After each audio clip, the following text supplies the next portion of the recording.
오늘 전에 읽으신 본문의 말씀을 가지고 예배, 하나님을 기쁘시게 하는 것, 예배, 하나님을 기쁘시게 하는 것.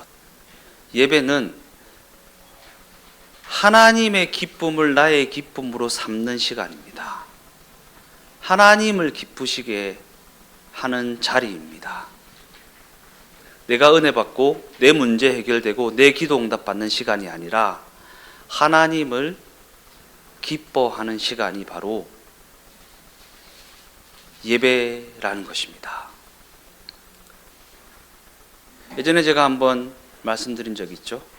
제가 부교육자로 근무할 때에, 중고등부 담당자 할 때에, 수능을 100일 앞두고 수능 100일 기도를 할 때에 중고등부 담당자라고 설교를 한번 시켜주더라고요. 그래서 올라가서 혹시 아들 서울대학 보내고 싶어서 여기 오신 분 계시냐, 자녀 취업을 위해 오신 분 있으시냐, 문제 해결을 위해 오신 분 있으시냐, 금종교회 뒤에 무명사가 있던데 거기가 용하더라, 거기로 가보시라, 여기는 하나님을 예배하고 하나님을 높여드리는 자리다, 그렇게 얘기를 했던 적이 있습니다. 불려가서 무척이나 혼이 났습니다. 예배는 내 문제를 해결하고 내 기도 응답받고 내가 은혜 받고 내가 감동하고 내가 눈물 흘리는 곳이 아니라 하나님을 기뻐하고 하나님을 찬양하고 하나님을 높여드리는, 하나님이 기뻐하실 수 있는, 하나님을 기쁘시게 하는 자리가 바로 예배의 자리라는 것입니다. 그와 같은 관점에서 오늘 본문은 예수님께서 성전을 정결하게 하신 사건을 기록하고 있습니다. 예수님께서는 성전 앞에서 장사하는 자들이 성전에서 제물을 바치고자 하는 자들에게 팔기 위해 준비한 양과 소를 내쫓으시고 환전을 위해 쌓아둔 돈을 쏟아버리시고 그 상도 엎어버리셨습니다. 그렇게 하신 후에 내 아버지의 집으로 장사하는 집을 만들지 말라라는 책망을 하십니다. 내 아버지의 집으로 장사하는 집을 만들지 말라. 우리나라 기업들이 장사를 하잖아요. 그래서 마케팅을 하죠. 마케팅. 마케팅. 이렇게 하면 좋습니다. 저렇게 하면 좋습니다. 이 물건으로 할 것 같으면 이렇게 좋은 물건입니다. 저렇게 좋은 물건입니다. 그와 같은 마케팅을 교회에서도 하고 있습니다. 우리 교회는 이만큼 기도하는 교회입니다. 그러니까 문제 들고 오십시오. 다 해결받을 수 있습니다. 우리 목사님으로 할 것 같으면 미국에서 박사학위를 받고 돌아와서 어느 대학에서 교수로 재직하고 계시며 그렇게 마케팅을 합니다. 제가 개척교회를 하고 목회를 하면서 제일 좋은 게 뭔지 아십니까? 우리 교회에서는 우리 목사님이라는 얘기가 없습니다. 그래서 좋아요. 우리 교회라는 얘기도 없습니다. 우리 교회가 어디 있으면 우리 목사님이 어디 있습니까? 제가 여러 번 여러분들에게 말씀드린 것처럼 교회 안에서는 예수님보다 높아진 것은 다 우상이고 예수님보다 높아진 것이 있는 교회는 이단입니다. 이단. 예수님보다 높아진 그 무엇이 있으면 이단입니다. 우리 여건몰에 신천지 있잖아요. 왜 거기가 이단입니까? 이만희가 예수님보다 높아져 있기 때문에 이단인 겁니다. 통일교가 왜 이단입니까? 한학자가 예수님보다 높아져 있기 때문에 이단인 겁니다. 이단인 겁니다. 교회 안에서는 절대 예수님보다 높아져 있는 것이 있었으면 안 됩니다. 예수님보다 소중하게 여겨지는 것이 있으면 안 됩니다. 예수님이 왜 이 상을 엎어버리셨습니까? 제물을 드려 문제를 해결받고 기도를 응답받기 위해 정성을 들이는 그 행위가 내 문제가 예수님보다 높아져 있기 때문입니다. 내 문제 해결이 예수님보다 높아져 있기 때문입니다. 오늘 본문의 의미를 조금 더 깊이 있게 이해하기 위해서는 같은 사건을 기록하고 있는 마태복음 21장 말씀을 함께 살펴볼 필요가 있습니다. 마태복음 21장 12절에서 13절까지의 말씀입니다. 예수께서 성전에 들어가사 성전 안에서 매매하는 모든 사람들을 내쫓으시며 돈 바꾸는 사람들의 상과 비둘기 파는 사람들의 의자를 둘러 엎으시고 그들에게 이르시되 기록된 바 내 집은 기도하는 집이라 일컬음을 받으리라 하였거늘 너희는 강도의 소굴을 만드는도다 하시니라. 예수님이 기록된 바라고 이렇게 얘기하십니다. 기록된 바. 기록된 바라는 말씀에서 알 수 있듯이 예수님께서는 구약 성경을 인용하고 있습니다. 신약 성경에 기록된 바라는 말이 나오면 그 얘기는 구약 성경에 기록된 내용이라는 것입니다. 그리고 예수님께서 구약 성경을 인용하셨다라는 것은 구약 시대에도 성전을 깨끗하게 하는 일이 있었다라는 사실을 말해주는 대목입니다. 그러기에 이 본문을 제대로 이해하려면 성전을 깨끗하게 한 구약의 사건으로도 들어가 보아야 합니다. 역대하 34장 1절에서 4절까지의 말씀을 읽어보겠습니다. 요시아가 왕위에 오를 때에 나이가 8세라 예루살렘에서 31년 동안 다스리며 여호와 보시기에 정직하게 행하여 그의 조상 다윗의 길로 걸으며 좌우로 치우치지 아니하고 아직도 어렸을 때 곧 왕위에 있은 지 8년에 그의 조상 다윗의 하나님을 비로소 찾고 제20년에 유다와 예루살렘을 비로소 정결하게 하여 그 산당들과 아세라 목상들과 아루새긴 우상들과 부어 만든 우상들을 제거하여 버리매 무리가 왕 앞에서 바알의 제단을 헐었으며 왕이 또 그 제단 위에 높이 달린 태양상들을 찍고 또 아세라 목상과 아루새긴 우상들과 부어 만든 우상들을 빻아 가루를 만들어 제사하던 자들의 무덤에 뿌렸다. 이처럼 요시아는 남유다 왕국 말기의 왕으로 종교 개혁을 통해 남유다 백성들을 회개의 자리로 나아가게 했던 그러한 왕이었습니다. 남유다 왕국 말기의 왕으로 종교 개혁을 단행했고 자신의 백성들을 회개의 자리로 나아가게 했다. 요시아 왕은 율법책을 읽다가 회개를 하게 되고 회개에서 비롯된 신앙의 결단을 하게 되고 율법책에 기록된 하나님의 말씀을 따라 성전을 정결하게 하는 일을 단행하였다라는 것입니다. 요시아가 등장하면 꼭 기억해야 될 인물이 있습니다. 꼭 기억해야 될 인물, 예레미야입니다. 예레미야서에도 성전 정결과 관련된 주목할 만한 내용이 기록되어져 있습니다. 예레미야 선지자는 요시아가 왕으로 치리하던 시기에 선지자로 사역했던 인물입니다. 요시아가 왕으로 치리하던 시기에 선지자로 사역했던 인물.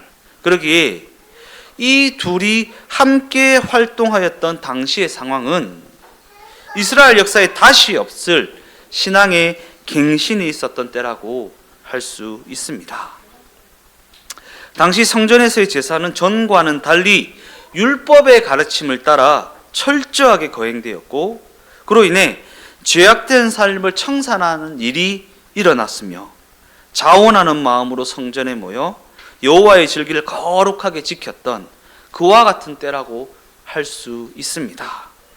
그런데 그렇게 신앙의 갱신이 일어나던 그러한 때에 하나님께서는 예레미야 선지자를 성전 문 앞에 세우시고 다음과 같은 경고의 말씀을 전하게 하십니다. 예레미야 7장 1절에서 4절까지의 말씀입니다. 여호와께로부터 예레미야에게 말씀이 임하니라. 이르시되 너는 여호와의 집문에 서서 이 말을 선포하여 이르기를 여호와께 예배하러 이 문으로 들어가는 유다 사람들아 여호와의 말씀을 들으라. 만군의 여호와 이스라엘의 하나님께서 이와 같이 말씀하시되 너희 길과 행위를 바르게 하라. 그리하면 내가 너희로 이곳에 살게 하리라. 너는 이것이 여호와의 성전이라, 여호와의 성전이라, 여호와의 성전이라 하는 거짓말을 믿지 말라.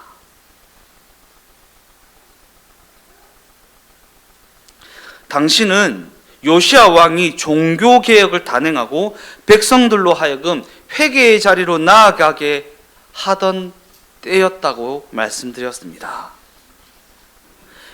그러한 상황 가운데 요시야 왕을 비롯한 온 백성들이 얼마나 큰 신앙의 감격에 빠져 있었을까? 내가 이렇게까지 성전을 찾고 예물을 드리고 예배를 드리고 하고 있는데 라고 하는 신학의 감격 말입니다.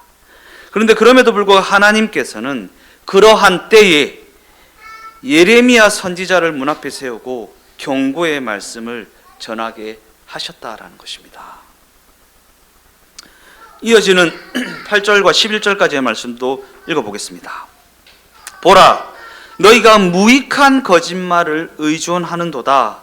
너희가 도둑질하며 살인하며 가늠하며 거짓 맹세하며 바알에게 분향하며 너희가 알지 못하는 다른 신들을 따르면서 내 이름으로 일컬음을 받는 이 집에 들어와서 내 앞에 서서 말하기를 우리가 구원을 얻었나이다 하느냐. 이는 이 모든 가증한 일을 행하려 함이로다. 내 이름으로 일컬음 받는 이 집이 너희 눈에는 도둑의 소굴로 보이느냐. 보라, 나 곧 내가 그것을 보았노라. 여호와의 말씀이니라. 어찌된 영문인지 도무지 이해가 되지 않는 상황입니다. 신앙의 갱신이 일어나고 있고 많은 사람들이 성전을 찾아 회개하고 예물을 드리고 예배하고 있는데 하나님께서는 이와 같은 무서운 질책을 하고 계십니다. 당신은 우여곡절 끝에 성전을 재건하였고 거기에 회중들이 모여들고 있는데 왜 하나님께서는 그들을 향해 너희가 내 집을 도적의 소굴로 만들었다라고 책망하고 계시는 것일까? 핵심은 여기에 있습니다. 예레미야 7장 5절에서 7절까지의 말씀을 천천히 그리고 자세히 한번 들여다보도록 하겠습니다. 너희가 만일 길과 행위를 참으로 바르게 하여 이웃들 사이에 정의를 행하며 이방인과 고아와 과부를 압제하지 아니하며 무죄한 자의 피를 이곳에서 흘리지 아니하며 다른 신들을 뒤따라 화를 자초하지 아니하면 내가 너희를 이곳에 살게 하리니 곧 너희 조상에게 영원 무궁토록 준 땅이니라.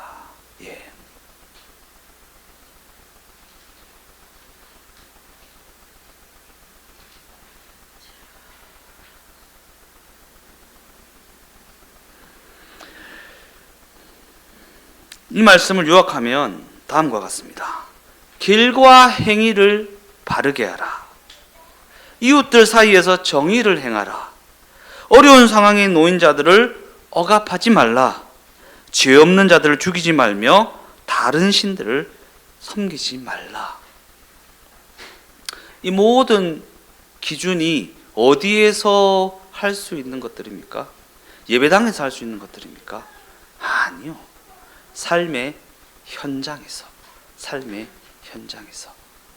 예배당에서 좋은 옷 차려입고 거룩하게 앉아서 손 들고 눈 감고, 아니요. 삶의 현장에서. 우리의 삶의 현장에 이러한 사랑의 실천이 없으면 아무리 성전에 매달려 살아간다고 한들 이는 아무런 의미가 없다라는 것입니다. 예레미야 7장 8절 말씀이요. 보라, 너희가 무익한 거짓말을 의존하는도다. 무익한 거짓말을 의존하는도다. 우리가 속아왔던 무익한 거짓말이 무엇입니까? 우리가 속아왔던 무익한 거짓말. 성전 뜰만 밟고 가도 하나님이 복 주신다. 그죠? 얼마나 성전들 밟아왔습니까? 예? 그 카니발 완전히 폐차시킬 때까지, 그죠? 카니발 9인승에 17명씩 태워가지고 성전들 얼마나 밟고 다녔습니까? 그죠?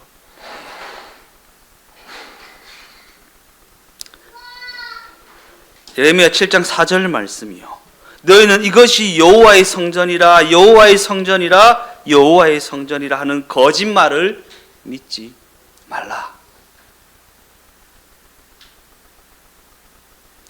왜 이 말을 무익한 거짓말이라고 말씀하시는 것입니까? 길과 행위는 바르게 하지 않고 이웃들에게 정의는 행하지 않고 어려운 상황에 놓인 자들을 억압하고 죄 있는 자들을 죽이고 다른 신들을 섬기면서도 주의 이름으로 일컫는 성전에 들어가 아무 거리낌 없이 제사를 드리고 있었기 때문입니다. 예레미야 7장 10절 말씀이요. 내 이름으로 일컬음을 받는 이 집에 들어와서 내 앞에 서서 말하기를 우리가 구원을 얻었나이다 하느냐, 이는 이 모든 가증한 일을 행하려 함이로다. 즉 그들의 삶의 현장 가운데 하나님이 기뻐하시는 일들은 전혀 행하고 있지 않으면서도 불구하고 그들은 성전에서 제사를 드렸다라는 것으로 구원을 얻었다라고 주장했다라는 것입니다. 예. 구원을 얻었다라고 주장했다. 그리고 성경은 이러한 모습을 지적하면서 여호와의 성전이 도적의 소굴이 되어 버렸다라는 책망을 하고 있는 것입니다. 그러기에 그들이 이것이 여호와의 성전이다라고 아무리 외친다고 한들 이는 거짓말에 불과하다는 것이고 더 나아가 도덕질하는 것에 불과하다라는 것입니다. 왜 성경은 그들의 이러한 모습들을 도적질이라고까지 표현하고 있는 것일까? 도적질, 훔치는 거예요. 훔치는 거. 하나님 앞에 드려져야 할 예배가 하나님께 드려지지 못하고 있었기 때문입니다. 하나님의 뜻을 붙들어야 할 곳이 사람의 욕망을 채우는 것으로 변질돼 버렸기 때문입니다. 손해보더라도 어려움을 겪게 되더라도 고달픈 삶을 살아가게 되더라도 하나님의 뜻을 붙들어야 할 이 예배하는 곳이 사람의 욕심을 채우고 욕망을 채우고 사람의 소원을 이루는 것이 되어버렸기 때문입니다. 그러한 관점에서 우리가 하나님 앞에 제사를 드린다라는 것은, 하나님 앞에 예배를 드린다라는 것은 그 인생이 하나님을 주인으로 모신 인생이다 라는 고백을 전제하는 것입니다. 하나님을 주인으로 모신 인생이다. 즉 하나님이 하라는 일에는 어떠한 손해가 다가온다 할지라도 순종할 줄 알고, 하지 말라는 일에는 어떠한 손해가 다가온다 할지라도 멈출 줄 아는 인생, 곧 하나님의 기쁨을 자신의 기쁨으로 삼고 하나님이 싫어하는 것이라면 그 어떤 손해를 감수한다 할지라도 중단할 줄 아는 삶, 그것이 바로 예배자의 모습이라는 것입니다. 거룩하게 앉아서 하나님 앞에 어떻게 해서든 잘 보여가지고 내 소원 이루는 거, 예배 아니라는 거예요. 예배 아니라는 거예요. 그럼에도 많은 신자들이 주의 뜻과 의도하심에는 그렇게 관심을 가지지 않습니다. 하나님이 무엇을 원하시며 무엇을 뜻하고 계시며 무엇을 의도하고 계신가에는 전혀 관심을 가지지 않는다라는 것입니다. 그저 이스라엘 백성처럼 자신들이 제사를 지냈다라는 것을 자신들의 구원의 근거라고 생각하고 자신들의 소원을 이루어줘야 할 이유라고 생각하는 것입니다. 하나님, 내가 이렇게 빌고 또 비니까 내 소원 이루어줘야죠. 내 기도 응답해 주셔야죠. 내 문제 해결해 주셔야죠. 라고 하면서 하나님 앞에 무슨 청구서를 제시하듯이 하나님 내가 이렇게 예배했으니까 이 소원 이루어 주세요. 하나님 내가 이렇게 기도했으니까 이 문제 해결해 주세요. 라는 식으로 말입니다.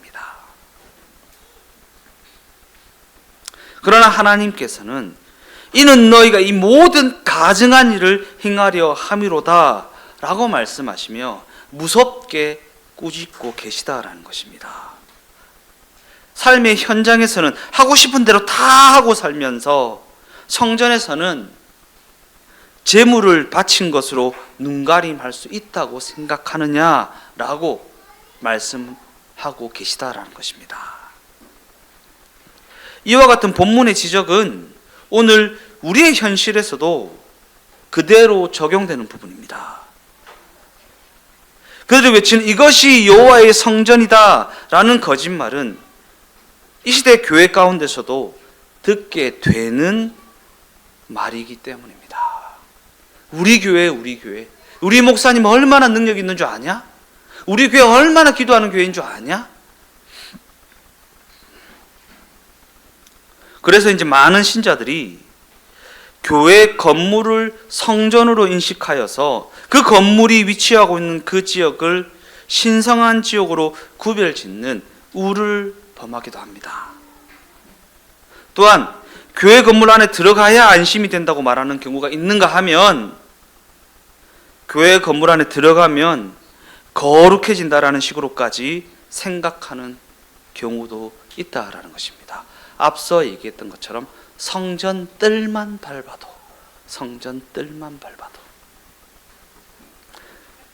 그러나 성경은 교회 건물 자체를 성전으로 볼 수 없다라는 사실을 분명하게 하고 있고 예배당이나 예배를 드리는 그 건물 자체를 신성한 것으로 여기게 되면 그것이 우상이 된다고 지금 그 얘기를 하고 있는 것입니다.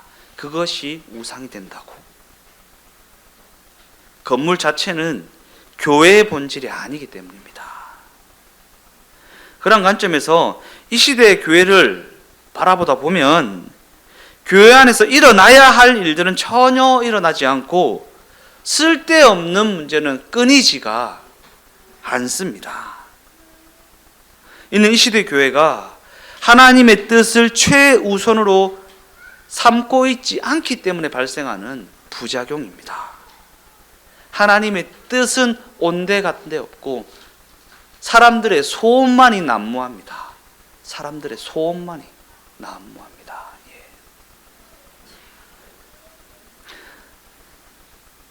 더 나아가 어쩌면 이는 이 시대 교회가 교회의 본질에 대해서는 아무런 관심이 없고 오직 도적질만 관심을 가지고 있기 때문 아니겠습니까? 그러나 우리가 기억해야 할 너무나도 중요한 사실은 진정한 교회에는 하나님이 기뻐하시는 일 외에는 관심을 기울일 일이 없다라는 사실입니다. 하나님이 기뻐하시는 거예요. 하나님이 기뻐하시는 거. 이 시대 교회가 관심을 기울여야 할 일에는 전혀 관심을 가지지 않고 오직 자기 욕심에만 눈이 멀어 있다는 사실을 지금 책망하고 있는 것입니다. 자기 욕심에만 눈이 멀어 있다. 예수님께서는 형식적인 예배로 자기 욕심을 이루려고 하는 것보다 가난한 자를 섬기는 그 자리를 기뻐하시고 불쌍한 자를 돌보는 그 자리를 기뻐하십니다. 그죠? 주위를 돌아보면 우리의 도움을 필요로 하는 곳이 너무나도 많이 있습니다. 우리의 물질뿐만 아니라 우리의 시간이나 우리의 관심을 필요로 하는 곳이 너무나도 많이 있다라는 것입니다. 어디에요? 여러분들의 삶의 현장에. 여러분들의 삶의 현장에.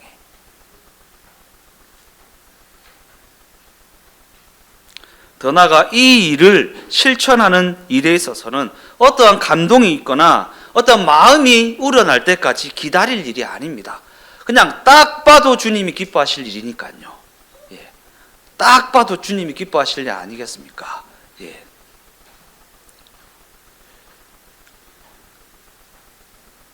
신앙생활은 멀끔하게 차려입고 와서 찬양 시간에 찬양 참 잘 부른다.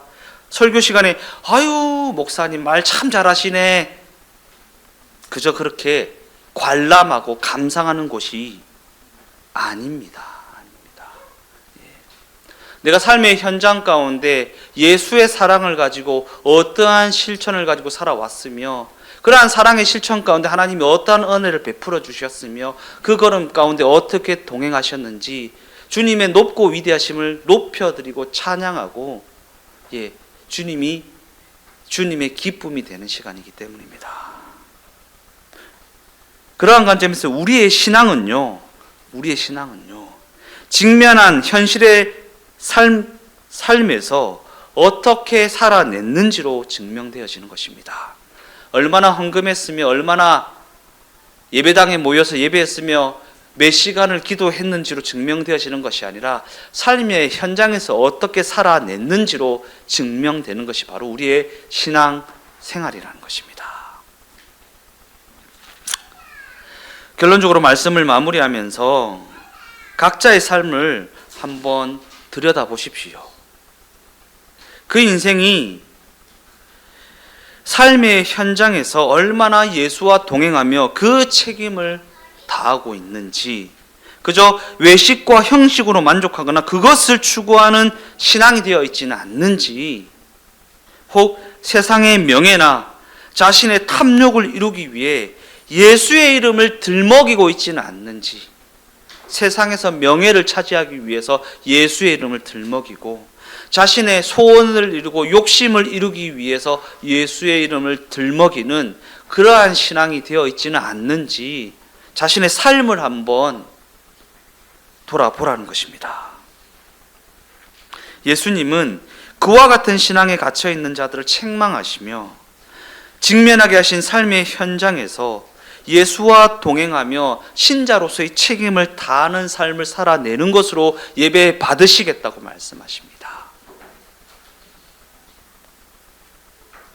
예수의 사랑을 입은 자로서 연약한 자들을 돌보는 자리, 붙여주신 이웃을 섬기는 자리에 이르게 되면 세상에서 명예를 얻거나 자신의 탐욕을 이루는 것과는 감히 비교할 수조차 없는 기쁨이 그 삶 가운데 있을 것이기 때문입니다. 우리 주동행교회 각 사람이 그 놀라운 기쁨을 경험하며 살아가게 되시기를 예수님의 이름으로 축원드립니다.